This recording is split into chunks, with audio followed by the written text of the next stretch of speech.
Yo, what's up mga kababayan, mga kalingap? Welcome back muli sa aking munting channel. Ako po ang inyong host, walang iba, Aureada TV, muling nagbabalik at meron namang panibagong reaction para sa inyo mga kababayan. Mga kalingap, no, nakita nyo ba yan? Yung ating thumbnail dyan sa gilid. Pakipagmasdan yung maigi, pakitignan yung maigi mga kababayan, mga kalingap. No? Sa tingin nyo, sino sa kanila ang magaling na leader? Kapansin-pansin, 'di ba? Kapansin-pansin nga po itong dalawang ito mga kababayan, mga kalingap, kapansin-pansin ang kanilang kagandahan. Itong mga nagdaang araw, mga nagdaang linggo na kung saan ay talaga namang kumalat ang kanilang mga picture sa social media, sa YouTube, sa Reels, sa Facebook at kung ano pang mga social media platform, no? At doon nga po ay talagang nakita natin itong magigiting na leader na ito mga kababayan, mga kalingap, no?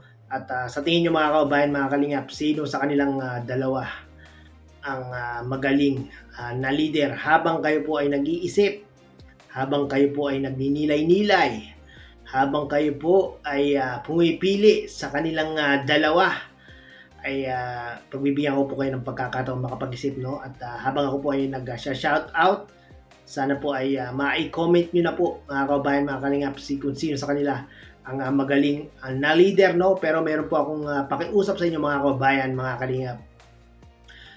Habang inyo pong tina-type ang kanilang mga pangalan, sana po ay pangalan lang po nila ang inyong ita-type, no? Huwag niyo pong haluan ng iba pang bad comments mga kababayan, mga kalingap, no? Kung gusto niyo si Ninang Marilyn TV, paki-comment lang po, Ninang Marilyn TV, period.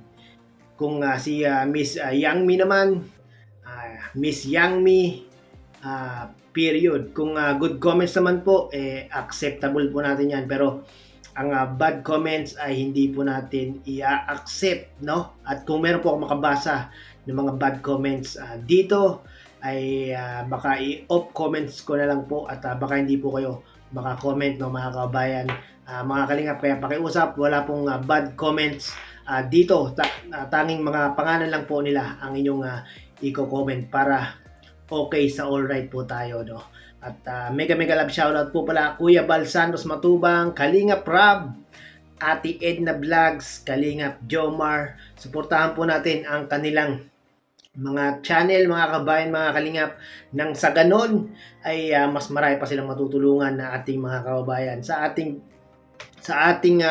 pag-subscribe, sa ating panonood sa kanilang mga video at hindi pag-skip ng ads ay malaking tulong po ito mga kababayan, mga kalingap, no? Hindi po ito maliit na bagay, malaking tulong po ito para maipagpatuloy po nila ang kanilang programa at adhikain. Yan po ang paglingap sa ating mga kababayan. At syempre, kung ikaw naman po ay bagong pasok, bagong kakapanood mo lang sa aking channel, kung nais mo ng mga ganitong reaction mga kababayan, mga kalingap, baka naman paki-subscribe po at wala pong bayad yan. At wala ring sapilitan. Kung nais nyo i-subscribe, mag-subscribe po tayo, no? At so yun na nga, balik tayo sa ating topic, balik tayo sa ating thumbnail, no? Sa tingin nyo, sino sa kanila ang magaling na leader?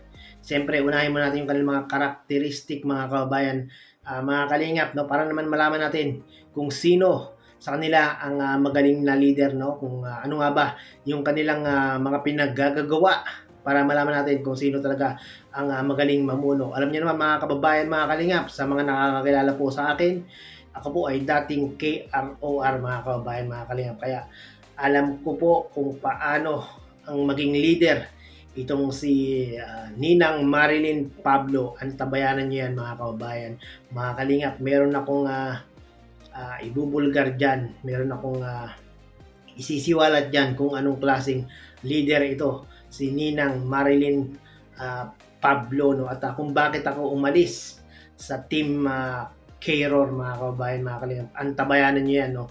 Unahin muna natin itong si Ma'am Yangmi, mga kababayan, mga kalingap, no? At dito kay Miss Yangmi, kapansin-pansin mga kababayan, mga kalingap, ang pagiging leader ni Miss Yang Mi, mga kababayan, no? Dahil nga po nandun ako sa grupo ng isa sa kanyang mga pinaglilidiran nandun sa GC, mga kababayan, mga kalingap, no? Na kung saan kapansin-pansin ang pamumuno ni Ma'am Yang Mi kung paano niya pasunurin yung kanyang mga nasasakupan. Dahil nga po itong si Yang Mi talaga ay ang priority ni Yang Mi ay gawing million lahat ng mga vlogs ni Kalinga Prab ng Jomcar, mga kababayan, mga kalingap, no?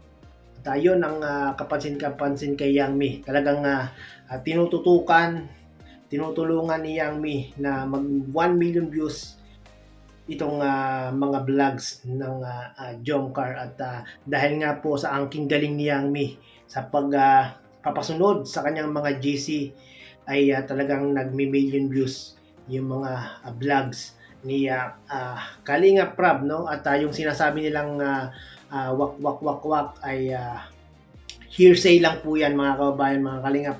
Wala pong katotohanan na itong si Yang Mi ay wawak-wakin ang love team, no? Dahil nga po ang nais lang ni Yang Mi, mga kababayan, mga kalingap, ay talagang tulungan ang paborito niyang love team na umangat ang views at tulungan din at the same time sa kanilang pamumuhay. Yan po ang ginagawang paglilid ni Miss Yang Mi, mga kababayan, mga kalingap, no? At wag po nating palimalaan yung mga nagsasabi na si Yang Mi daw ay wala pong katotohanan yan, mga kababayan.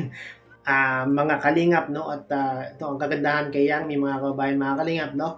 Kahit na siya ay nasaktan sa mga sinabi ni Kuya Bal nung mga nakaraang araw, ay siya pa rin yung personal na kumonta kay Kuya Bal para humingi ng sorry kung ano man yung kanyang mga nagawang pagkakamali, no? Kung meron man siyang nagawang pagkakamali, at yun ang kagandahan sa kanya, gusto niyang itama yung pagkakamali na yun at nagpakumbaba itong si Yang Mi. Dahil dyan, Miss Yang Mi, saludo ako at ang iba pang mga subscribers, viewers sa iyong pinakitang ito. Nagpaka-humble ka, no? Talagang ipinakita mo na meron kang pusong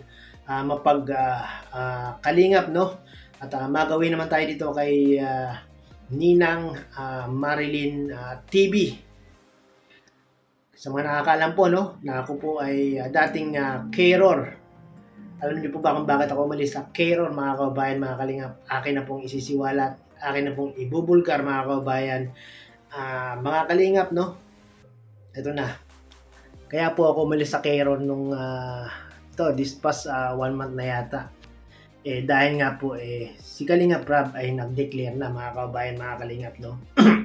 Na yung may mga 100k subscribers nga daw po o 80k pataas na subscribers ay magbe-24 oras na nga daw po ng pag-reaction, no? At yung aking mga kasamahan sa K-Roar ay mananatili na 12 hours ay pwede nang mag-reaction video, no? So ako na lang po ang natatanging 24 oras na pwedeng mag-reaction na K-Roar sa mga video ni Kalinga Prab, no? Kaya nga po ako ay nakapag-decide na po, mga kababayan, mga kalingap, no? Na kung 24 oras naman yung aking tawag doon, pagre-reaction, bakit hindi na ako lumipat sa Karepa para lahat po kami doon ay pare-parehas, pantay-pantay po yung aming pag-reaction video, no? Yun po yung aking rason lamang, wala na pong iba, mga kababayan, mga kalingap. Pagdating naman sa pagiging leader ni Ma'am Marilyn TV sa K-Roar, mga kababayan, mga kalingap, ay okay naman po itong si Ma'am Marilyn TV, no?